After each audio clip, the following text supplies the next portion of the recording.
এই যে ম্যাডাম আপনার চা।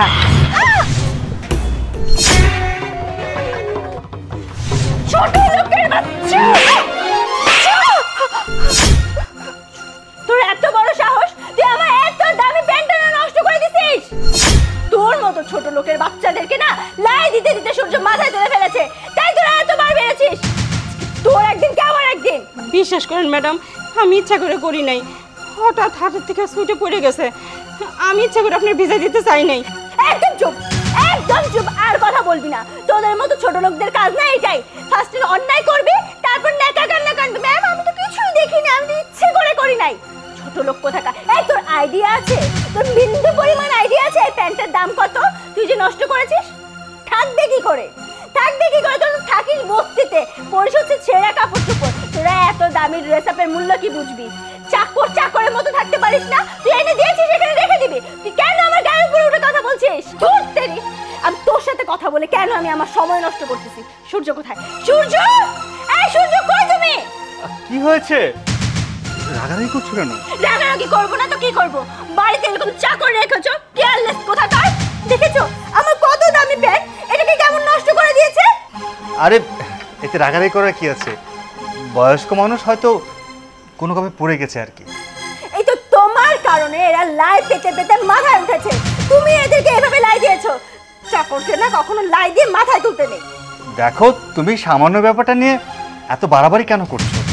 উনি তোমার মায়ের বয়সী, ওনাকে আমরা সবাই সম্মান করি, ওনাকে সম্মান দিয়ে কথা বলো। আমি কোনো খারাপ ব্যবহার করছি না, যার সাথে যেমন ব্যবহার করা উচিত তার সাথে ঠিক তেমন ব্যবহারই করছি। আর তুমি কি বলছো একে আমার মায়ের মতো? এই তুমি আমার মায়ের সাথে একটা চাকরের তুলনা করছো। লিসেন, আসলে তোমার মায়ের সাথে কাজের লোকের তুলনা করছি না, তোমার মায়ের বয়সই বলেছি। তাই বলে উনি তোমার মা না হতে পারে, কিন্তু মায়ের মতো তো উনি তো কারো না কারো মা। তুমি কি সম্মান দিয়ে কথা বলো নাকি? দেখো উচিত অনুচিত আমি বুঝি না, চাকরের সাথে কেমন ব্যবহার করতে হয় সেটা আমি খুব ভালো করেই জানি। এদের সাথে ভালো ব্যবহার করলে এর না মাথায় উঠে নাচে, তাই এদের সাথে যেমন ব্যবহার করা উচিত আমি ঠিক তেমনটাই করছি। আর তুমি শুনো, আমাদের বিয়ের পর না আমি এরকম কাজের লোককে আমার বাড়িতে কখনোই রাখবো না। আমি আমার মনের মতো কাজের লোক এনে তারপর একে বিদায় করে দেব। কি বললে? তুমি এ বাড়িতে আসবে, ওনাকে বিদায় করে দিয়ে তোমার মনের মতো লোকে রাখবে? আরে তুমি তো এ বাড়িতে আসবে পরে, কিন্তু তুমি এ বাড়িতে সত্যি আসতে পারবে কি না সেটাকে ভেবে দেখেছো? আমি এই বাড়িতে বউ হয়ে আসতে পারবো কিনা মানে? আমি তো এই বাড়ির বউ হব কেন? আমাদের তো বিয়ের কথা চলছে, কিছুদিনের মধ্যে আমাদের বিয়ে হয়ে যাবে। আর আমি এরকম চাকর কিনা ঘাট ধাক্কা দিয়ে এই বাড়ি থেকে বের করে দিব। চুপ, একদম চুপ, একটা কথা বলবে না। তুমি কি বলছি শুনতে চাও? তাহলে শোনো। কি ব্যাপার মা, মামা, তোমরা এরকম মুখ চুপসে বসে আছো কেন? কি হয়েছে?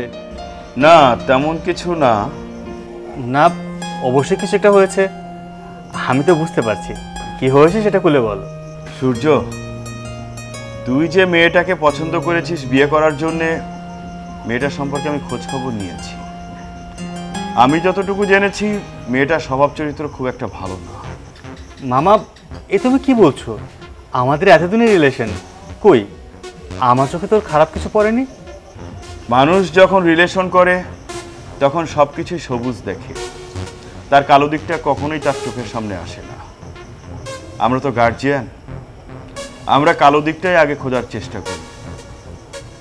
আমি যতটুকু জেনেছি মেয়েটার প্রচুর অহংকার আর হিংসায় ভরা।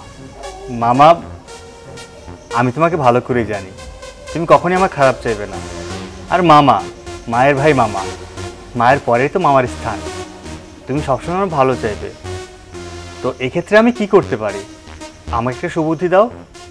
আসলে আমার বোনটা এতটাই সহজ সরল, তার সঙ্গে এমন একটা মেয়েকে নিয়ে আসতে হবে যে মানিয়ে গুছিয়ে চলতে পারবে।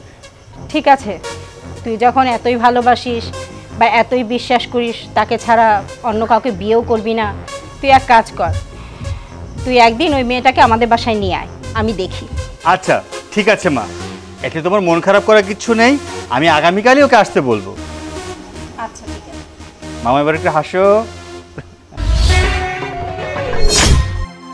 আমার মা শুধু এটুকু যাচাই করতে চেয়েছিল, যাকে এই বাড়িতে বউ করে নিয়ে আসবে, তার একমাত্র ছেলেকে দিয়ে যাকে বিয়ে করে নিয়ে আসবে, সেই মেয়েটা কেমন। তার আচার আচরণ কেমন, তার সব চরিত্র কেমন। হ্যাঁ, তুমি এবারে বউ হবে, এত বড় স্বপ্ন তোমার? আরে যে কিনা মায়ের বয়সে একজন মহিলাকে সম্মান করতে জানে না, যে মানুষকে মানুষ মনে করতে পারে না, আর যেবারে কাজের লোকের সাথে একসাথে বসে খেতে পারে না, তাকে পাশে রাখতে পারে না, সে হবে এবারের বউ? ইম্পসিবল। মা, তোমার যা বলার এখন তুমি বলতে পারো, এই মেয়েকে আমি বিয়ে করতে পারবো না। শুনেছো আমার ছেলে কি বলেছে? এবারের বউ হবে সেই যে কিনা আমাদের মতো সহজ সরল জীবন যাপন করবে, সাধারণ মানুষকে ভালোবাসবে, এক টেবিলে কাজের লোকের সাথে খেতে পারবে, তাদেরকে সম্মান করবে। আর তুমি তুমি কোন বড় লোকের মেয়ে যে এখানে এসে সাধারণ মানুষকে মানুষ মনে করো না? অহংকারের দেমাকের ঠেলা তোমার পা মাটিতে পড়ে না? দরকার নাই তোমার মতো মেয়েকে আমার ছেলের বউ করার। আমার ছেলের বউ হতে গেলে আমাদের মতো শিক্ষা নিয়ে বাড়িতে আসতে হবে। তোর দ্বারা সম্ভব না আমার ছেলের বউ হওয়া। বেরিয়ে যা, যা বলছি। আমার বাড়ির বউ হওয়ার যোগ্যতা তোমার নাই। মা, আমি না অন্যায় করে ফেলেছি, আমি না আসলে বুঝতে পারিনি, প্লিজ আমাকে মাফ করে দিন। আর সূর্য, তুমি তো আমাকে ভালোবাসো, বলো আমি অন্যায় করেছি, আমি আবার ঠিক হয়ে যাব, প্লিজ আমার সাথে এমনটা করো না, প্লিজ আমাকে মাফ করে দাও। কোনো সুযোগ সূর্য দিবে না। বেরিয়ে যা বলছি, বেরিয়ে যা। এক মুহূর্তের জন্য এই বাড়িতে তোর কোনো স্থান নাই। যা বলছি, তোর মতো বউ আমার দরকার নাই। যা। দাঁড়াও, তোমার ফোনটা নিয়ে যাও। I say get out. মা, সরি মা, আমি আসলে না বুঝে ওর সাথে রিলেশন করে ফেলেছিলাম। সত্যি তুমি আমার লক্ষ্মী মা, তুমি ঠিকই যাচাই করে নিলে ও তোমার বউ হওয়ার যোগ্যতা রাখে কিনা। সন্তানরা তো ভুল করবেই, আর মাদের উচিত সেই ভুলগুলো সমাধান করা।